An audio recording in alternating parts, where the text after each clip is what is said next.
let's talk about this Obamacare, because I feel like it's been thrown around for the last several years. Some people say it was good, some people say it was bad, but this shutdown is real. It's all surrounding these Obamacare subsidies. So what is Obamacare? Well, we know it was a failed experiment by President Obama. The name Obamacare, that's why they gave it to him. And so why was it a failed experiment? So the top reason is it's unaffordable. It's unaffordable due to the mandates that it has, which force insurers to cover a laundry list of services like maternity, mental health, trans surgeries, and preventive care, whether you need them or not. So, what's the result? Premiums skyrocket because plans can't be tailored.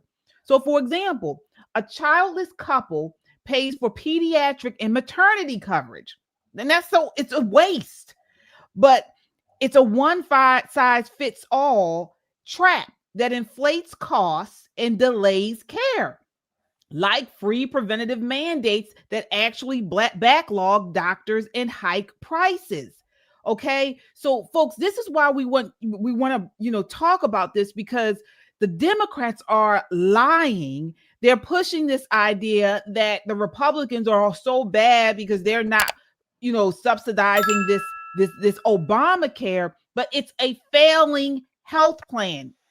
It's a failing health plan. So this is why what Republicans are saying, look, we're not going to continue funding this, throwing out taxpayer money behind this boondoggle. We need to stop that and then try to fix it. To what you were saying, I want to add this. When Obamacare was established, and first of all, you can start with the name. We already knew it was a lie. It's called the Affordable Care Act.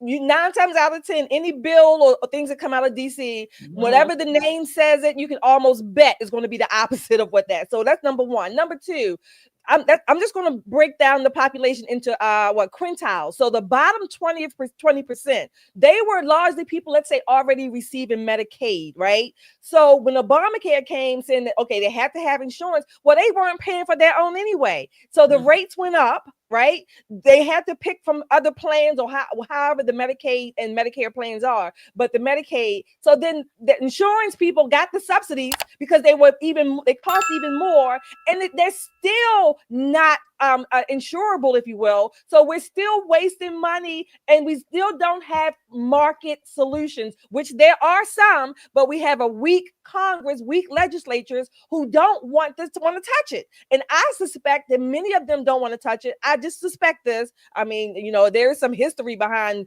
government fraud, waste, and abuse and kickbacks. That's why they don't want to touch it. Well, it's insurance. I know insurance companies don't want to touch it because it prevents insurance from being insurance. So by mandating generosity across plans, even employer ones, it drives up costs without competition. So it's not risk pooling, it's forced redistribution. And so this is one of the main reasons why it's just a bad idea. And you folks, don't take our word for it.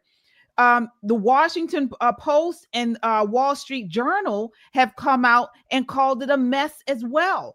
Also, I believe in the Wall Street Journal this week, a professor of accounting at Johns Hopkins Carey Business School, which you guys know that's a liberal leftist sort of university. She did a whole expose on it, and this lady, she holds the CPA credential. And her research focuses on healthcare accounting, finance, and policy. She's testified before Congress and written major media pieces on health policies. I call Obamacare junk insurance with outrageous premiums. There are 3 major regulations Obamacare did to transform our individual markets. The first one is to dictate what kind of services should be covered. For example, gender-affirming care have to cover. Prescription drugs, even very cheap generic drugs, have to cover. So all these comprehensive coverage requirements make the insurance premium very expensive. And only market can dictate, not the politicians, not bureaucrats, right? You cannot dictate saying these are important services you must cover. That's wrong. The second is to dictate how much variation should be across people in terms of premium. You eat healthy, you work out, your premium have to be relatively close to me. Let's say I don't work out, I eat not unhealthy. So that is to squeeze the variation and forcing the healthy and the young folks to subsidize the old and unhealthy. And again, she's blasting this enhanced premium subsidies as a COVID era gimmick, as you said, Nicole, which is distorting markets and hiding true costs. So what they do is they let premiums balloon while taxpayers foot the bill. How much? $350 billion over 10 years. And it's creating dependency. So she's saying we should not extend them because without folks face sticker shock. So this is why Democrats want us to extend it, because the sticker shock, when people see how these premiums have doubled, they're going to say, well, we don't need this. Doubled. Yeah. Exactly. I wish mine had just doubled. If mine had just doubled, life would be so much better. So all of this really tracks back to Bill Clinton and his wife, Hillary. American healthcare was her pet project. So the foundation of Obamacare came from Hillary. The meat and potatoes came from all of these socialistic tendencies the Democrat Party has. This is another socialist piece that doesn't fit into our capitalist society. So in this Ponzi scheme that we call the ACA, it depends wholly on young people buying very expensive insurance that they don't need in order to subsidize the people who are old, who definitely need insurance, but not old enough for Medicare, right? Well, here's the circular firing squad logic to that, but it allows people to stay on their parents' insurance until they're 26. So tell me, who's actually going to pay, I think it's $120,000 worth of insurance premiums for your average 65-year-old? You know what I mean? Like they go to the doctor's office, that kind of thing, right before they hit Medicare age. Who's going to pay that? A 20-something that can stay on their parents' insurance until they're 26? Are they going to jump out here and get a $900 a month policy here in Maryland? Because we only have 4 choices. You can choose Kaiser, you can choose United Healthcare, you can choose Blue Cross Blue Shield. Actually, only 3. Those are the 3 choices that you have here because Care First is a Maryland company. So these are your options. If you can't find a plan you like there, tough luck.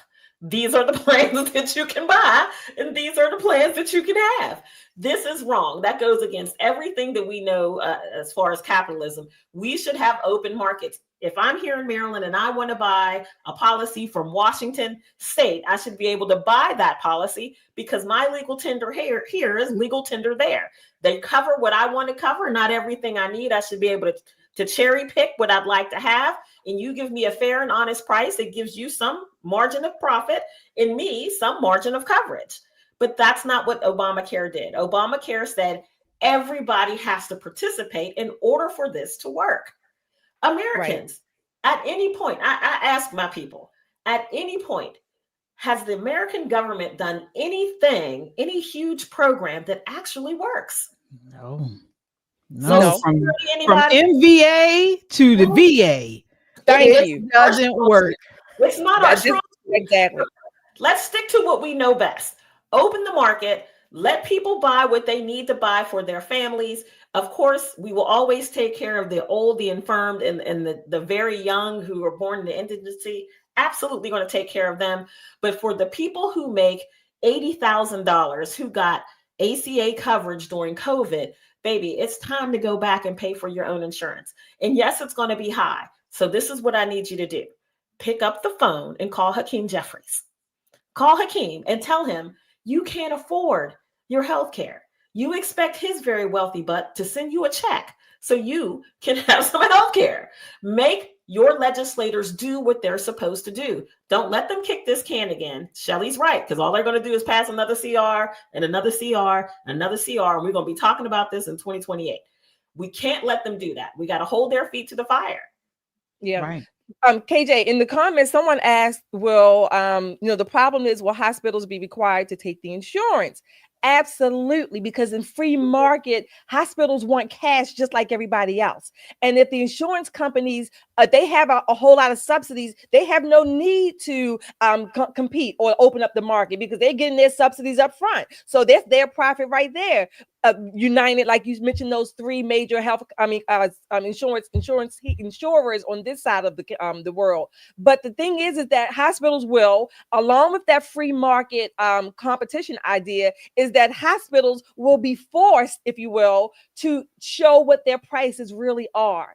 Because if they know that Americans have health savings accounts, Americans are directing their health care, they're going to shop around. So hospitals are not going to just say, oh, come in and we'll give you the surgery and then we'll give you the bill. Like Nancy Pelosi told us when ACA was in the bill stages, oh, we got to pass the bill to find out what's in it. No, after you've been opened up on the table, you come home and you have a 60, 70, 80,000 plus dollar bill. You didn't know that. You didn't expect that. While in the free market system, if this works the way it's supposed to, hospitals will have a bill. Just like you go in and look on the McDonald's menu, hospitals will have those menus on their marquees as well. Yeah. You know what will happen? It'll force people to actually use our healthcare system the way it's designed. Instead of running to the ER because you have an earache, you'll go to your primary care doctor, who's the gatekeeper for all the specialties you may need. You may just have a simple earache and a couple of drops and you're fine. If you have something very serious, they'll send you to an ENT who will take a look and, a deeper look into your problem. The way it works now, because you can just take your Medicaid or nothing at all and show up at an emergency room for something that's not an emergency, it costs almost triple.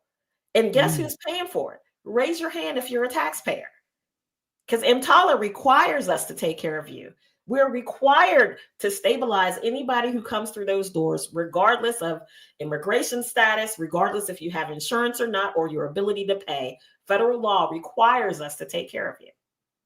Yeah. So it sounds like to me, you all are saying it's freedom, not dependency, will fix our healthcare system. So we need to repeal the failed mandates, open up the markets across state lines, expand HSAs, and let innovation drive down costs. Yes. Be American. Yeah. Yeah. That's what it's all about, folks. And we got to get the word out.